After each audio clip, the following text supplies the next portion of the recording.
Today, we are joined by three incredible speakers who will each explore how artificial intelligence can strengthen resilience, guide adaptation strategies, and inform decisions at the policy, investment, and community levels.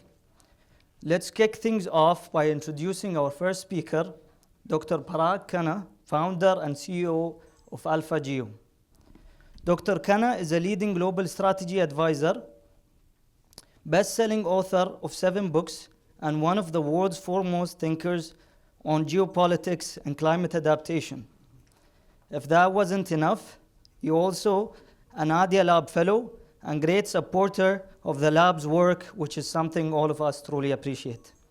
In his presentation, From Adaptation to Resilience, Dr. Khanna will be sharing insights into how he and his team at AlphaGeo are using data and AI to quantify climate resilience.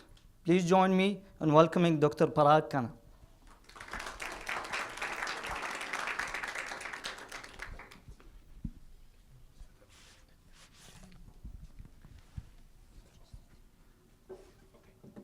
Where's Dr. Parag? I'm right here. Shukran.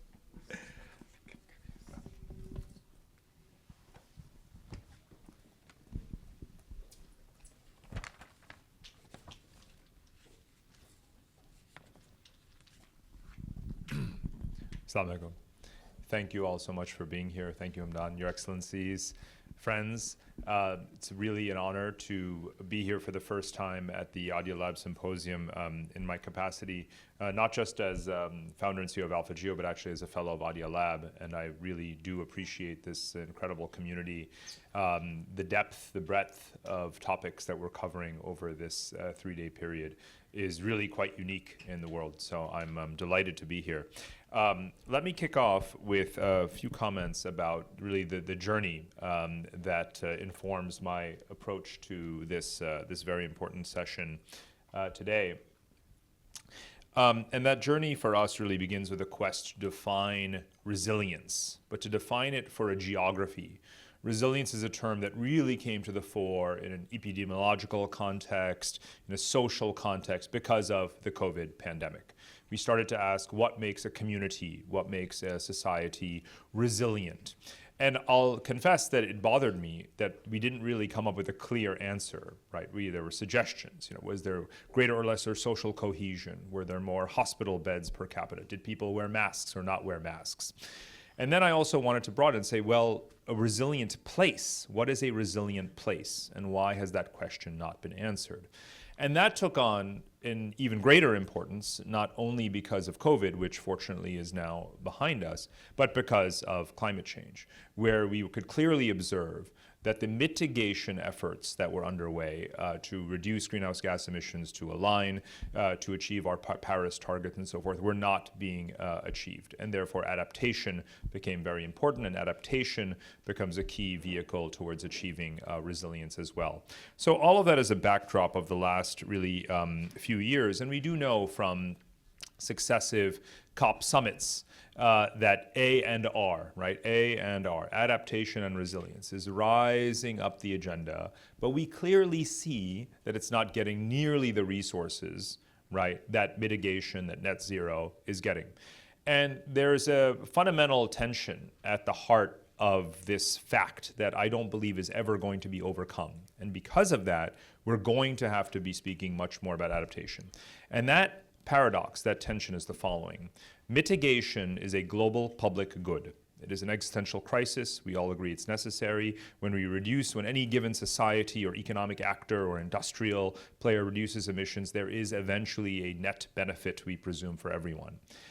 Adaptation is perennially neglected because it is actually a local private good, if you will.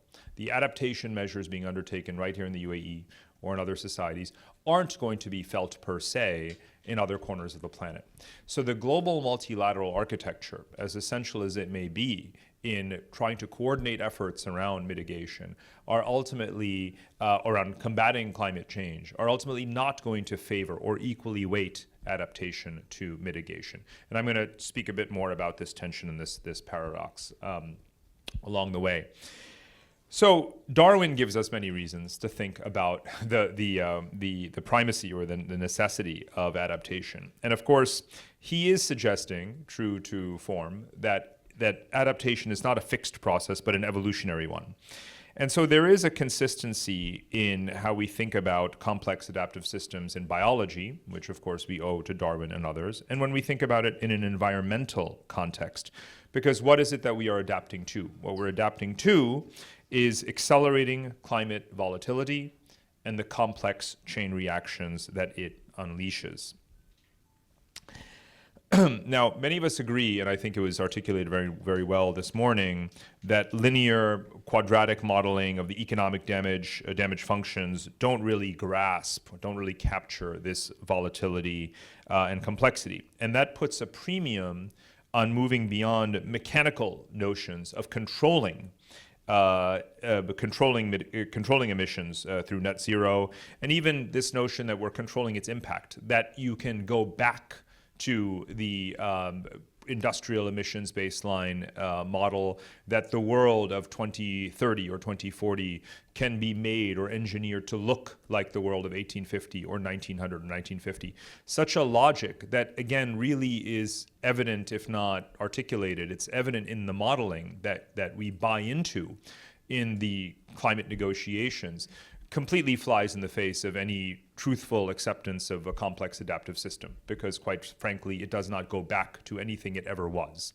And I sense that when we look at these charts and we say, if we only do this, we will achieve that, it inherently speaks to a linearity, quite frankly, a simplicity that we have to really move beyond if we want to take the challenge seriously. I think Bjorn Stevens said it in a much more technical, scientific way this morning. He said that the structural instability that we're facing suggests that we have to abandon standard approaches to prediction.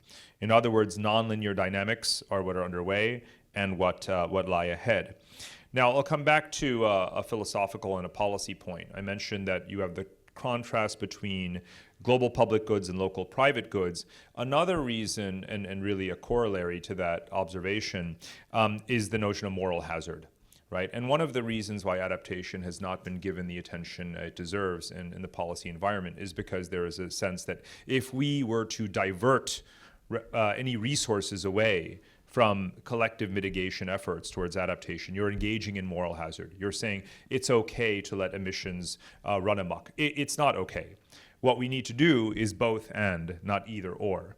Walk and chew gum. Right, and I think that has also been missing in the discourse. And the actual extent of present damage, as you can see, just a few headline statistics here, from property damage and insurance premiums to loss of life, mass migrations, erosion of GDP, we literally cannot ethically look at the events, the phenomena day to day on the planet today and say, let's only focus on mitigation. It simply does not make any logical sense. And so the climate will not adapt to us. We must adapt to it. And what is adaptation then? Adaptation is a preemptive or a response to minimize damage and to prepare for the future. And it's motivated by, again, another social principle that has been adopted in global macroeconomic and policy debates, which is the precautionary principle, right? Which is most colloquially stated as an ounce of prevention is worth a pound of cure. And the precautionary principle equally should motivate and justify both mitigation-related decarbonization efforts as well as adaptation efforts. Because if you know that this complex adaptive system, that these hothouse effects and chain reactions have been unleashed, you know there are going to be consequences. The precautionary principle dictates that you act today in order to prevent the worst possible outcomes and effects. And again, the challenge is that when it comes to global public goods, when it comes to mitigation efforts, as laudable as they are, regulations and targets are non-binding, they are not enforceable, right? Whereas adaptation efforts are fundamentally self-interested, right, and local, and therefore they are more likely to get financed, at least at the local level, at the national level. So adaptation investments enhance our resilience, our ability to cope with present and future shocks. And in this sense, as I'm showing you here, adaptation is a very physical, a very infrastructural, a very policy-oriented process. Adaptation is something you can very much touch and feel. And it's something, of course, that we feel very clearly here in the MENA region, in the Gulf region. This is one of the regions most exposed to this accelerating climate volatility. I know that others will present today about the diverse regional dynamics, and it's, again, another reminder that global figures, global averages, we're crossing a global threshold. Let's be clear that some regions have already blown past those, and what you feel locally is going to be a huge driver of behavior. I could have panned to the east a little bit and shown you South Asia. South Asia is entirely red, right, in terms of the temperature profile, the wet bulbs effects, the impact on the economy. When we look, previously it's been referred to already this morning, and I mentioned the kind of quadratic damage functions that have been used in the past that have underestimated or at least pushed to the fat tail of the curve economic impacts. I see them playing out already, and I give the example of India. Earlier this year, as annually the IMF and World Bank and other agencies release their global economic forecasts, they name India almost every year as the world's fastest growing large economy, which it is. And we take those projections at face value. And when the Indian Ministry of Finance says that it's going to be an $8.5 trillion GDP by 2030, we simply believe it. And when you break down those numbers, though, and you see that they're effectively non-climate, right? There's no meaningful climate econometrics applied to that. And so I undertook what is not a particularly complex exercise. I simply said, let's take each coordinate in India. Let's look at the composition of the economy in that coordinate at a district level, which comprises the states, which comprise the nation. And we looked at whether they are primary, meaning agriculture, secondary, meaning manufacturing, or tertiary, meaning services. And we applied a certain coefficient, a discount, to the economic output of primary sectors of the economy because of drought, obviously, secondary manufacturing because of power loss, electricity grid failure, and tertiary because of worker productivity. And you can already see that this erosion of economic performance is already showing up today, not after 2050.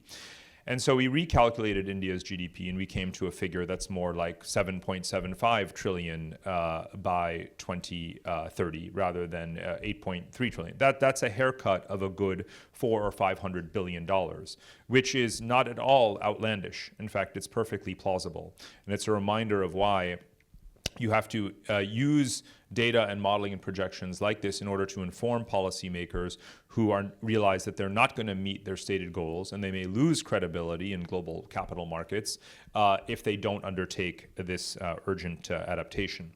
What you're seeing here is just a screenshot from AlphaGeo, and I'll explain a little bit more. But one of the things that is really important when it comes to adaptation is, of course, measuring it.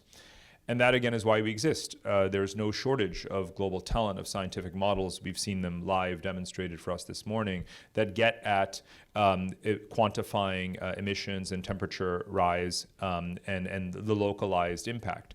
But how do you measure adaptation is really our point of departure. And that's been sort of uncharted territory, as I said at the beginning. So you can measure the risk profile of a place. What is the change from the present to the future, the delta from the present to the future, based upon different RCP, SSP pathways of each specific physical climate peril, whether it be heat, drought, floods, hurricanes, and flooding, and so on and so on.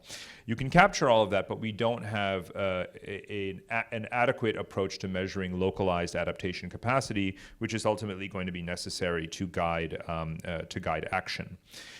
However, what is starting to happen, and this is potentially something inevitable and has to be harnessed in a positive direction, which is that the private sector is starting to make the business case, if you will, for adaptation. And that plays out in a number of domains. One is simply real assets and real estate. A lot of our clients have become convinced that their real estate portfolios and infrastructure portfolios. And let's remember that real estate and infrastructure is non-trivial. It is the single largest sector of the entire world economy. It is heavily exposed to physical climate risk, particularly in Asia, which is home to most of the world's GDP and population and coastal megacities. So it is very important that the real estate industry, to take just one example, measure the potential loss to portfolio value from physical climate risk. And so they're starting to do that. And not only are they then selling potential future stranded assets to avoid erosion of portfolio value, but looking at geographies that are better adapted and measuring those and allocating capital more towards places that may outperform in the future. The financial sector, banks and insurers are also playing a role. Insurance companies that we work with are increasingly starting to tell their clients, if you do not adapt in XYZ ways to the ABC risks that you face over the next time frame, we will raise your premiums, right? So incentive structures are aligning with the insurance industry's capacity to set certain standards. Banks are linking lending to resilience investments as well, and multilaterals are starting to support that through blended finance and other vehicles. And again, all of this cannot happen unless there's some measurement of the adaptation capacity in a location versus its risk, right? So we've had very risk-focused conversations. We need to have adaptation-focused conversations. And we have a simple formula actually at AlphaGeo, which is risk minus adaptation equals resilience, right? I'll say again, you have your nominal risk, your expected future change in risk. You have your adaptation capacity, and you subtract the latter from the former, and you understand whether or not your location is sufficiently resilient or not. This is just a simplified diagram of how we do what we do. There's nothing special about the data collection part when it comes to capturing climate physical risk hazards, capturing the different scenarios, time horizons out to 2100. Under the different pathways, and downscaling that, though that is a tricky bit of work in terms of using computer vision to inferentially downscale and fill gaps in data sparse regions in order to create that sort of harmonized and granular. We use hexagonal indexation resolution 9, so very, very granular. For a kind of comprehensive risk map. But again, it can be done, and it's open source. What's necessary then is you know your risk, but do you know your adaptation? So conducting the same exercise again, but by knowing what adaptation features, in other words, what infrastructures. Is it fire hydrants for fire? Is it seawalls for coastal inundation and hurricanes? Is it surface porosity and drainage system capacity for flash flooding? Is it water desalination plants and irrigation systems for drought? For every single physical climate risk, there's a collection of man-made features that we then have to pull and extract from geospatial data sets. We have to geo-reference them all. And then the hardest part is we have to score them, right? Because just dumping maps in people's laps is not going to get them to act, we realized.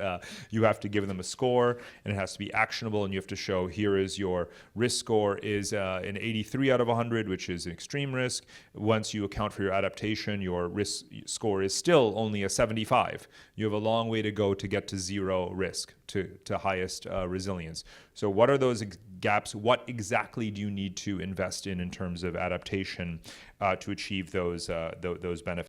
And so the adaptation layer, what we call the global adaptation layer, is a real key part of the overall technology stack. And then once you have that, you come back to the mainstream conversation about the econometric kind of outcome, which is, again, uncharted territory, as I mentioned before, but simulations can be useful to get private investors and others to move according to these forecasts.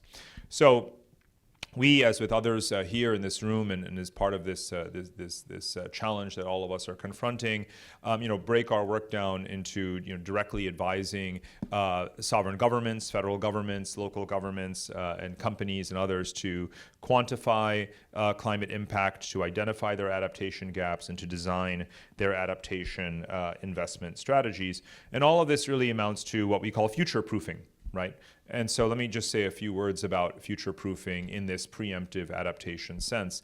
Again, I mentioned that real estate, to take one example, is the largest sector of the world economy, but we're also in the midst, the whole world literally is in the midst of what we're calling a global capex boom, the capex super cycle. It's data centers, it's nearshoring of industry, it's everything all over the world. Asia already leads the world in fixed capital formation. The United States is getting back in the game there through its industrial policy. Europe is as well. When we make these CapEx investments on a 30, 40-year time horizon, should we be making them without reference to future climate impact? Of course not. Right? But that is exactly what's happening in a fair number of cases, and we're working to try to prevent that concentration risk as it's known. So I'll give you, when you take the United States as one example, I mean, our data covers the whole world, but some of these images are US focused. The heat map of physical climate risk projected over time is obviously quite severe for the United States. It's a reminder for them, even as the Trump administration cuts funding for NOAA and other government agencies, that the US is far more physically exposed than other advanced Western democracies. And this is a function of just geography, of latitude. Nothing you can do about it from a geological sense, but you certainly can from an adaptation sense. So the map on the bottom is a less sort of dire picture, and it actually is factoring in the current resilience profile, according to us, of every single census tract in the United States. A census tract is very granular, a census tract. There's 150,000 of them in the United States. It's really quite small, smaller than, say, a postal code or a zip code. It's about half of a postal code. So a very small area. And so again, we use tools like this in a sense to almost drive a healthy competition as well, because we notice that one town or a municipality will look at others and say, hey, they're more resilient than us, they may capture more investment than us, the more this data becomes visible. And that's perfectly fine if you kick off that positive process, because what you don't want to have happen is the current pattern, which has been very prominent until recently, which is people are moving to high-risk areas. When we started our research and our modeling and sort of went to market, there were many people in particular in the United States who said, everyone's moving to Florida because of low tax. It doesn't matter what your models say. The herd will never follow them, right? And we used to pick out one little town, which I've never been to. It's called Cape Coral. And Cape Coral is on the Gulf Coast. You can call it the American Gulf or the Gulf of Mexico, whatever you want. I'm agnostic. And it was the best performing housing market in America. Everyone's moving to Cape Coral. So I feel slightly validated, though for horrible reasons, that last week the Wall Street Journal had a big headline saying the worst performing housing market in America is Cape Coral, Florida. It only took a couple of years. And one of the things that drove this is something that we work on very intimately, which is insurance. Right? And we have a line, which is, you may not believe in climate change, but your insurer does, right? And your insurer, and there's an incredible sensitivity built in. You have high interest rates, right? Mortgage rates are high. People are on the fence about whether to buy a home at all. Those annual premiums cost a lot in addition to just maintenance costs. So we started to, again, use our toolkit to say, let's measure the financial impact of climate risk and the offset of adaptation, give the credit where credit is due, and still come up with actionable metrics. So we said, if your insurance premium, and remember, by the way, the last person who will ever tell you what your insurance premium is your insurer. Right? They're not going to tell you till December what it's going to be for next year. How are you supposed to do a cash flow model based upon that? So we give a 10-year forecast on insurance premiums, and then when the users, the investors, they see that, they say, oh, wait a minute, I'm going to move away from this location. And this is not about merely financial incentives and playing markets. I again emphasize the ethical dimension of this, because whether you call it the American dream or the Canadian dream or the Emirati dream, home ownership is something that we all consider fundamental. And in society after society, people have been concentrating their home acquisition in places where they are not going to achieve that presumed single generational appreciation of that asset value. So it's nothing short of a public policy necessity that we do this. So we'll just say a couple of words about return on investment, because I've emphasized now how important it is to quantify the impact of adaptation so that investors will act accordingly, and this kind of data will get mainstreamed. And so I'm pleased to see, again, the market moving in this direction. Whether you look at consulting firms or investment banks, they're starting to say that the ROI on investing in adaptation measures is as high or greater than in mitigation. Again, I don't want to reflect any sort of privileging. We have to again walk and chew gum at the same time. So this is starting to filter through. I think it's very important, though, not just to think about this at a macro level, but at a local level and a sectoral level. So I'll give you a couple of key examples. One is something we call the Industrial Renaissance Tracker. As I mentioned, global capex, industrial policy is the geoeconomic wave. And so what we're doing is tracking all of the greenfield investment around the whole world. This, again, is just a US example. And then we're scoring the locations according to their climate resilience. Is it really a good idea to be building all these data centers in places that are water sparse, right? And one of my colleagues and I did an article warning about this for Phoenix, Arizona, a place that is where water is already being siphoned from one purpose to another, and they're building semiconductor plants and data centers. And we've said, how are you going to have the economic boom that you expect if you don't have water and if you don't have housing for workers? And so we title it "No Water, No Workers, No Chips," right? And we got some hate mail for that from the local municipality. But again, it's simply a logical process that CapEx investing should go through, is what is the long-term resilience profile of given locations. So we have been applying this to data centers, which of course here in the UAE, in the US, everywhere in the world is a big theme. There are about 12,000 data centers in the world today, either under construction, permitted under construction, or operational, more being built all the time. So we're trying to steer that capital investment into resilient geographies, or undertake the adaptation measures in those places so that you're not creating negative externalities for local communities and so forth.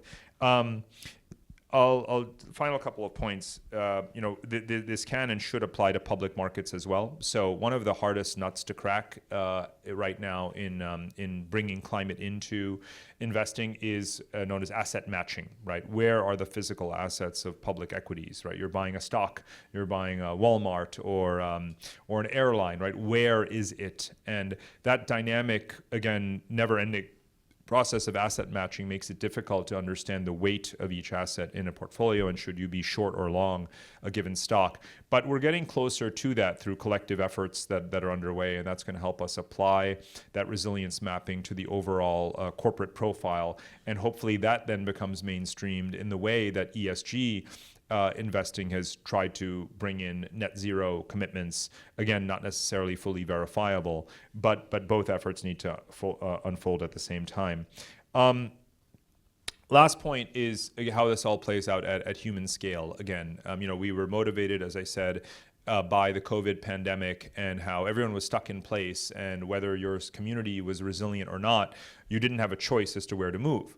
But after COVID, and very shortly after COVID, we returned to a record migrations, right? From already by 2022, you had more international border crossings and relocations than prior to COVID. So in 2020, people said the world is locked down, you may never move again. Within 2 years, we were back to doing what humans do, which is move. And we move to where? Well, we move in search of resilience. And if you could run an agent-based simulation of the human species, you would safely, in the fight or flight, the spirit of the fight or flight instinct, people will move to places that are coastal and threatened, to places that are inland, places that are low elevation to higher elevation, places that are excessively hot to places that are cooler, or that have very good air conditioning, as the UAE does. And so you can anticipate, actually start to use data science as we do with the simulations that we're running around migration patterns in light of climate risk. We've already done this for the United States. We're about to do it for literally the whole world, and to predict if you have 8.5, say, billion agents, right? And you input these localized factors around risk and resilience metrics and adaptation scoring, and even things like the cost of insurance and cost of asset adaptation remediation.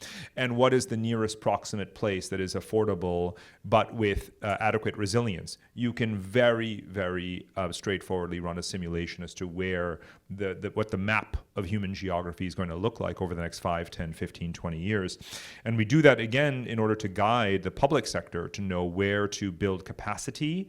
And of course, investors can use that as well if they want to determine where to invest in building that capacity. And so all of this, to a shout out to friends actually from the Inception team here, is that all of this can be done through an agentic co-pilot, something that we're starting to build and hope to do together. And that way all of this data can be orchestrated, curated, delivered in an actionable way, despite all of the underlying complexity that informs it. So with that, thank you very much.